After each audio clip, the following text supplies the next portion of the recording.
Assalamualaikum warahmatullahi wabarakatuh.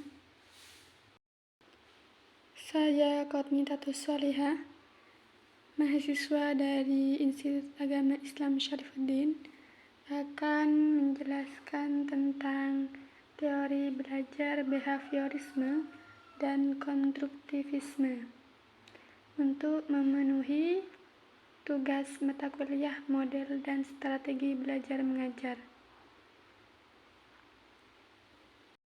Yang pertama yaitu tentang teori behaviorisme.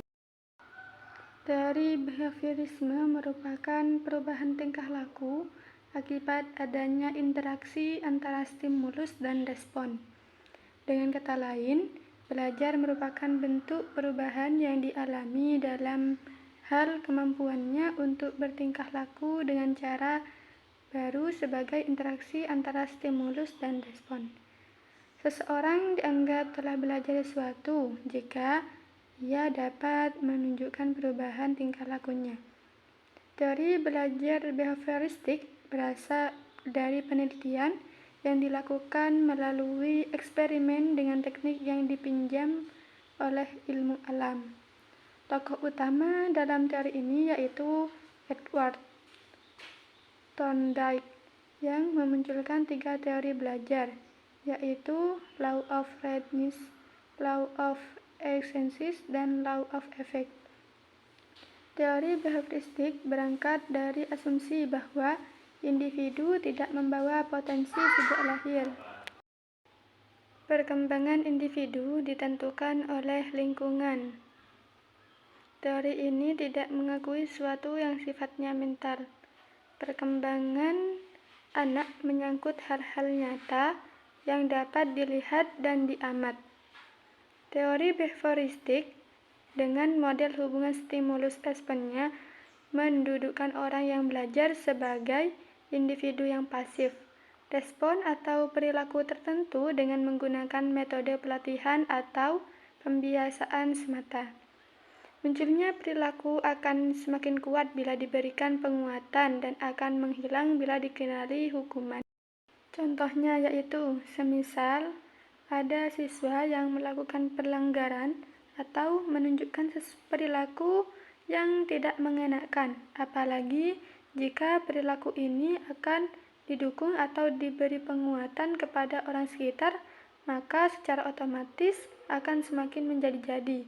Nah, cara mengatasi ini atau meminimalisir hal seperti ini bisa dilakukan dengan cara memberikan sebuah sanksi agar memberikan efek jera kepada siswa yang bersangkutan serta diimbangkan dengan pembimbing siswa dengan melakukan pelatihan atau pembiasaan perilaku yang baik kepada peserta didik.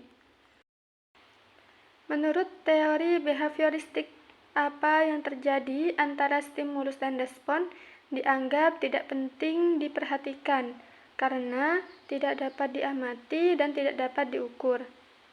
Yang dapat diamati adalah stimulus dan respon. Oleh sebab itu, apa saja yang diberikan oleh guru dan apa saja yang dihasilkan oleh siswa, semuanya harus bisa diukur. Teori ini mengutamakan pengukuran sebab pengukuran merupakan sesuatu hal yang penting untuk melihat terjadi tidaknya perubahan tingkah laku tersebut. Faktor lain yang juga dianggap penting oleh aliran behavioristik adalah faktor penguatan. Penguatan di sini yaitu apa saja yang dapat memperkuat timbulnya respon. Bila penguatan ditambahkan, maka respon akan semakin kuat. Dan begitu pula bila penguatan dikurangi, respon pun akan tetap. Misalnya yaitu ketika peserta didik diberi tugas oleh gurunya dan ketika tugasnya ditambahkan, maka ia akan semakin giat belajarnya. Maka penambahan tugas tersebut merupakan penguatan positif dalam belajar. Bila tugas-tugas dikurangi dan pengurangi justru meningkatkan aktivitas belajarnya. Maka pengurangan tugas merupakan penguatan negatif dalam belajar. Dalam belajar teori behaviorisme memiliki ciri-ciri, yakni Belajar adalah perubahan perilaku, dan perilaku tersebut harus selalu tampak, serta perilaku harus dapat diukur. Mengakui pentingnya masukan atau input yang berupa stimulus dan keluaran atau output yang berupa respon. Fungsi pikiran adalah untuk mencetak struktur pengetahuan yang sudah ada melalui proses berpikir yang dapat dianalisis dan dipilah. Pembiasaan dan latihan menjadi esensial dalam belajar. Apa yang terjadi antara stimulus dan respon dianggap tidak penting diperhatikan karena tidak dapat diamati. Yang dapat diamati dan diukur hanyalah stimulus respon.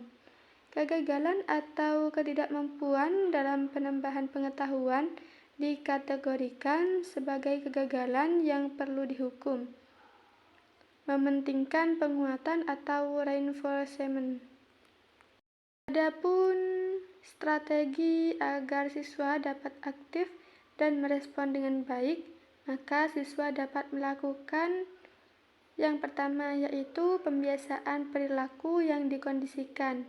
Yang kedua yaitu trial dan error. Yang ketiga yaitu mengulang-ulang sehingga menjadi kebiasaan kepada siswa. Yang keempat yaitu mendengar serta mencatat stimulus dari guru. Pandangan behaviorisme, siswa ditempatkan pada posisi individu menerima stimulus dari guru, sedangkan guru sebagai individu yang aktif.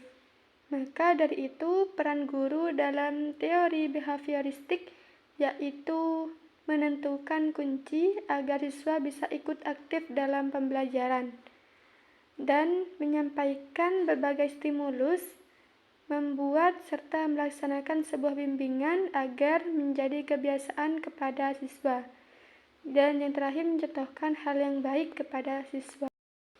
Dalam teori behavioristik terdapat kelebihan, dan ini sangat cocok untuk perolehan kemampuan yang membutuhkan praktek dan pembiasaan yang mengandung unsur-unsur seperti kecepatan, spontanitas, kelenturan, refleks, daya tahan, dan sebagainya. Contohnya yaitu percakapan bahasa asing, mengetik, menari, menggunakan komputer, berenang, olahraga, dan sebagainya. Juga teori ini cocok diterapkan untuk melatih anak-anak yang masih membutuhkan dominasi peran orang dewasa, suka mengulangi dan harus dibiasakan, suka meniru, dan senang dengan bentuk-bentuk penghargaan langsung, seperti diberi hadiah atau pujian. Yang kedua yaitu teori konstruktivisme. Teori konstruktivisme merupakan sebuah teori yang sifatnya membangun dari segi kemampuan, pemahaman dalam proses pembelajaran. Sebab dengan memiliki sifat membangun, maka dapat diharapkan keaktifan diri pada siswa akan meningkat kecerdasannya. Konstruktivisme juga memiliki keterkaitan yang erat dengan metode pembelajaran, penemuan, dan belajar bermakna. Pandangan konstruktivisme dalam pembelajaran mengatakan bahwa anak-anak diberi kesempatan agar menggunakan strateginya sendiri dalam belajar secara sadar, sedangkan guru yang membimbing siswa ke tingkat pengetahuan yang lebih tinggi. Belajar akan berlangsung lebih efektif jika siswa berhubungan langsung dengan objek yang sedang dipelajari, yang ada di lingkungan sekitar. Selain itu, pemanfaatan peralatan berbasis teknologi masa kini dengan jaringan maupun tanpa jaringan dan sumber belajar yang beragam dapat meningkatkan keefektifan dan efisiensi dalam pemahaman terhadap peserta didik. Dengan demikian, ada dua hal yang menjadi esensi dari pandangan konstruktivisme dalam aktivitas pembelajaran, yakni yang pertama, belajar lebih diartikan sebagai proses aktif membangun daripada sekedar memperoleh pengetahuan. Yang kedua, yaitu pembelajaran merupakan proses mendukung pembangunan pengetahuan daripada hanya sekedar mengkomunikasikan pengetahuan. Adapun prinsip-prinsip konstruktivisme yang dapat kita ambil yakni yang pertama, pengetahuan dibangun oleh siswa sendiri, baik secara personal maupun secara sosial. Yang kedua, pengetahuan tidak dipindahkan dari guru ke siswa, melainkan dengan keaktifan siswa itu sendiri untuk bernalar. Yang ketiga, siswa aktif mengkonstruksi secara terus-menerus, sehingga terjadi perubahan konsep menuju ke konsep yang lebih rinci, lengkap, serta sesuai dengan konsep ilmiahnya. Yang terakhir yaitu guru berperan membantu menyediakan sarana dan situasi agar proses konstruksi siswa berjalan dengan mulus. Adapun tokoh-tokoh pendidik yang ada kaitannya dengan teori konstruktivisme dalam belajar antara lain yaitu John Dewey, pengimplementasi pendekatan konstruktivisme dalam aktivitas pembelajaran memiliki beberapa karakteristik penting, yaitu pertama, siswa terlibat dalam aktivitas pembelajaran bersifat autentik dan situasional. Yang kedua, yaitu aktivitas belajar harus menarik dan menantang. Yang ketiga, siswa harus dapat mengaitkan informasi baru dengan informasi yang telah dimiliki sebelumnya dengan sebuah proses yang disebut reading. Siswa harus belajar konstruktivisme, menjelaskan fenomena, berpikir kritis, merumuskan pertanyaan, mengatasi masalah. Juga mampu merefleksikan pengetahuan yang sedang dipelajari. Serta guru lebih berperan sebagai fasilitator yang dapat membantu siswa dalam melakukan konstruksi berpengetahuan. Yang selanjutnya itu belajar aktif atau active learning. Yang terakhir, guru harus dapat memberikan bantuan berupa scaffolding yang diperlukan oleh siswa dalam menempuh proses belajar, yaitu sebagai dukungan yang diberikan kepada siswa selama menempuh proses pembelajaran. Dukungan tersebut dapat berupa pemberian bimbingan dalam mempelajari konsep-konsep yang sulit dicernati oleh siswa. Implementasi konsep scaffolding dalam pendekatan konstruktivisme bertujuan untuk menambah serta menjamin atas pemahaman siswa terhadap isi atau materi pembelajaran. Sekian yang dapat saya sampaikan. Terima kasih dan wassalamualaikum warahmatullahi wabarakatuh.